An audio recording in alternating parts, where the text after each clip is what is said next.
And Marty Story with a steal. Talford with a jam. Man. Oh, my! Shades of Dr. J. What a flush! Superstar. You know, over the top, better than anybody else. He just had so much potential in anything that he did. He was just naturally a phenomenal athlete. Calvin, to this day, doesn't realize what an impact he made on the Castlewood community. Calvin Talford with some authority.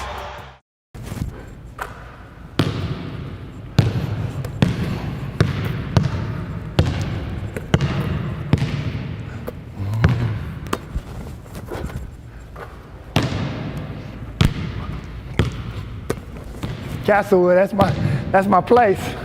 I loved growing up in Castlewood. You know, all you had to do was play sports. That's it.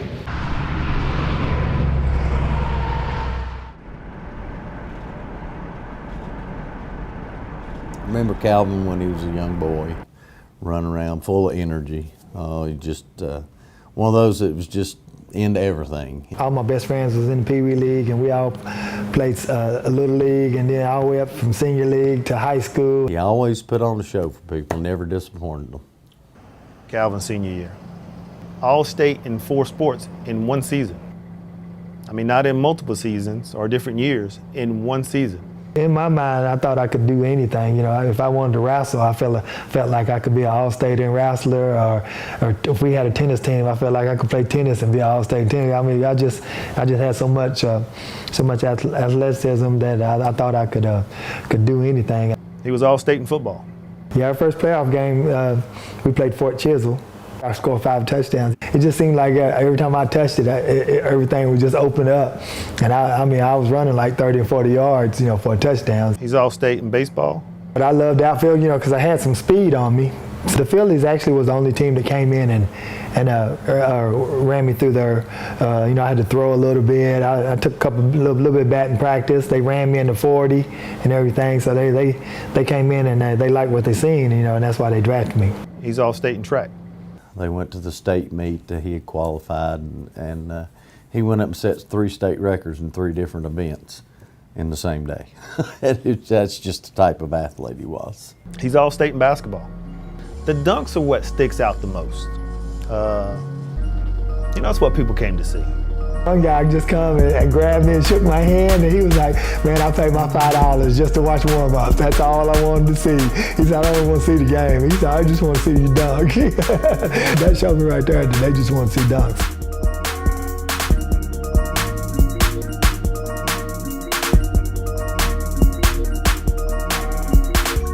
As far as highlights in basketball, they always bring up the 59-point game. We were getting ready to play probably the team that was going to compete with us for the top spot in the league, and we had them at home. Calvin happened to catch my eye, and I looked at him, and I saw a look in his eye I'd never seen before. And I looked at my assistant after they went out on the floor to warm up. I said, "Calvin's going to have a good game." I said, "I just saw it on his face." And that night, just couldn't do anything wrong. It's like he had a point to make that night. It was just like I couldn't miss. I mean, I was just letting everything I shot went in. I mean, I think my percentage that night was I hit 26 out of 33. He scored inside, he scored outside, it didn't matter. He was going to score. He was determined to show who he was that night. Nobody ever thought that Calvin was going to put up 59 points against a team that was that good in their district. Calvin was just, I've never seen anybody perform like that.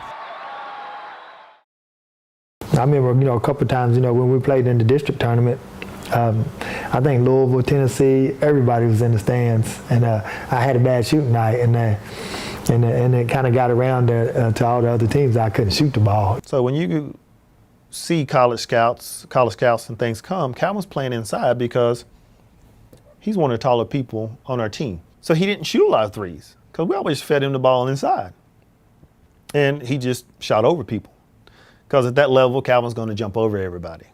Calvin was the best shooter on our team in high school. Free throw shooting, 3-point shooting, 2-point shooting. But nobody ever got to see his 3-point shooting because he played inside. So I didn't want to go to one of these bigger schools and sit on the bench. That's why ETSU sounded real appealing to me because, you know, Coach Coach said I could probably go down there and jump right in real and fit in well with the type of guys that they have. We're gonna be playing in this big dome. I said I go from Castlewood, playing in a little Cracker Jack box to a big mini dome. So that dome really sold me too. When he went to ETSU as a freshman, it was one of those last man out, turn the lights out in the community because they'd all go to Johnson City to watch him play. Talford didn't get to start immediately when he got to ETSU, but he would get his first opportunity in his freshman year when point guard Keith Mr. Jennings had to sit out for an ankle injury. I told everybody, I said, hey, this is it, y'all. I said, I ain't never going back to the bench. I said, I got that chance to start. I said, I'm going to shine tonight. I said, and Coach going to have to figure out somebody else to put on the bench. I said, because I ain't going back to the bench. I had a great game that night. I think I had like 20, 21. Had like about 8 boards. I played real well. We beat Wake Forest here at East Tennessee State.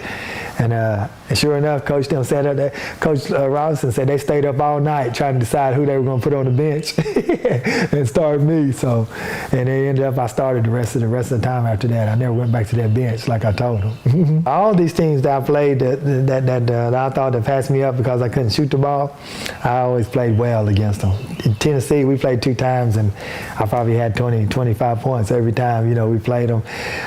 Virginia Tech, we played them. I had 25, 26. I always made sure that I played good against all these teams that I thought that passed me up. There's nothing counterfeit about the Bucks of East Tennessee State. You get your money's worth watching the 13th ranked team in the country. Junior year, we had some real high expectations.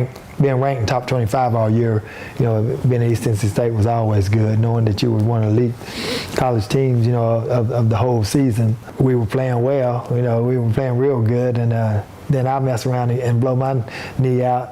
And that kind of took that piece away from us that I think we needed, as far as trying to get over that hump. Talford's knee required surgery. It wouldn't be until the following season until he returned. But he came back with a vengeance. Talford helped lead ETSU to their 4th straight Southern Conference title and an automatic bid to the NCAA tournament. We were at Coach LaForce's house. We was eating and we were watching the selection day, and as soon as we seen Arizona, we knew that we were going to beat Arizona because we had played Arizona my junior year at Arizona and lost by like 3. I mean, we should have beat them. It'll be the Buccaneers of East Tennessee State against the Wildcats of Arizona. I mean, everybody was giving high fives. We were chest pumping and everything. We were like, Arizona's done. We knew we were going to get them. So, Arizona, I don't know if they knew it, but we knew they were going to be beat. And looks now on Silver. Talford, 3, got it. In Kansas City's Municipal Auditorium in Madison Square Garden. Oh, I'm sorry, but Mr. Talford shot a rainbow. Better find him. Calvin Talford. Calvin Talford, a tremendous athlete with good ability. When he has guards on him, he can take them down low. Big people, he can take them outside. So the matchups have been really the problem for Arizona.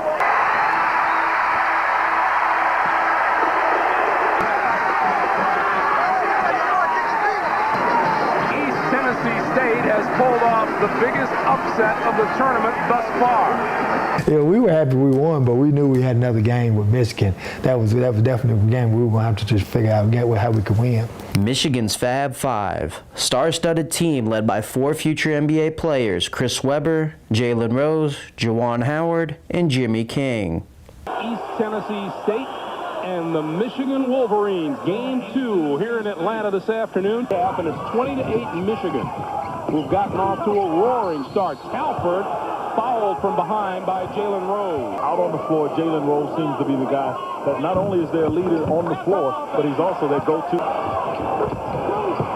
Talford would be one they would go to, because for Blinker, he'll have trouble guarding him all day long. The lob. Oh! Rebound. Talford, that's short. He's falling backwards when he shot it. Webber. Look out! 12. They call an offensive foul called backing in on Calvin Talford with them. That's experience. Now, part of the experience that Weber has is one that he can make anytime. Need the commitment. And remember, When he got hurt, he had never been hurt before. Calvin Talford has just seen his career come to an end. He has fouled out of this game. And the 6'4" senior from Castlewood, Virginia, leaves with just 3 points, and there is a large part of the story for ETSU today. Michigan has moved on to Lexington, Kentucky, 102 to 90. Was a guy that we had over here. He had put together a tape of mine, just a lot of dunks with music, and he sent it to the Dunking Federation over there. And then about 2 or 3 days later, they called back and said, "Yeah, let this guy come over and participate in the National Dunk Contest." Said I'd put myself in it. So I didn't have any kind of pressure on me.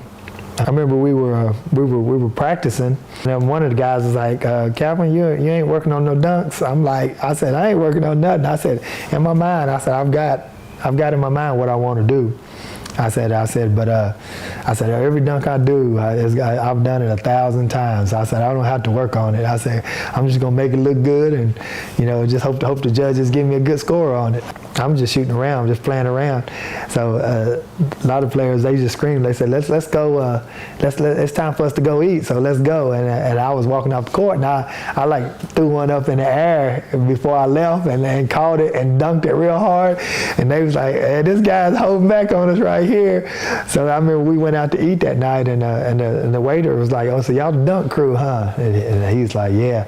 They was like, "Who's gonna win it?" And everybody looked around, and everybody just pointed at me like that. Okay, here he goes. I'd say that's a little better than Will Herndon's first try. Oh, the players love it. Look, he was the most impressive. Yes. Oh, there it is.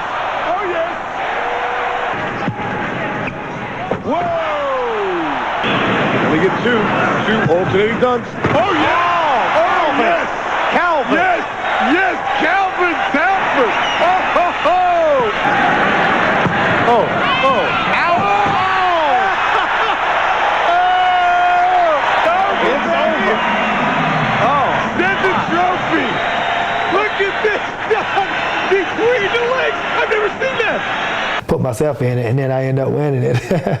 But yeah, that was the cool part about it. The hype level after I won it, though, the support I get from down in Castlewood is just amazing. He and I were talking. He was talking about how big the trophy was, and I asked him then. I said, "Would you care to come up one day for a couple hours in our youth tournament and maybe bring the trophy with you?" And he said he'd be glad to. There was a big crowd there, and I came back, and after I won it, and I had my trophy and everything, and the crowd was just, I think I had to sign like about 1,000 autographs. It was just like everybody was there. They swamped him so much that after a certain time, we finally had to basically sneak him down the back stairs where he could get gone. He's an athlete that's, one generation type of athlete that he's always going to be written up here in history. And when everybody from Castlewood looks at that, they're going to be like, that's our boy. The famous name that kind of comes around the new gym that was made. It's not the official name, but a lot of people refer to it as the house that Calvin built. Can you? Well, that's quite a tribute to him. When you talk basketball, of course, Calvin, his name comes to mind in that community, and everybody just attaches his name to it. I guess when you say Castlewood basketball program, the first name that comes to mind is Calvin Talford.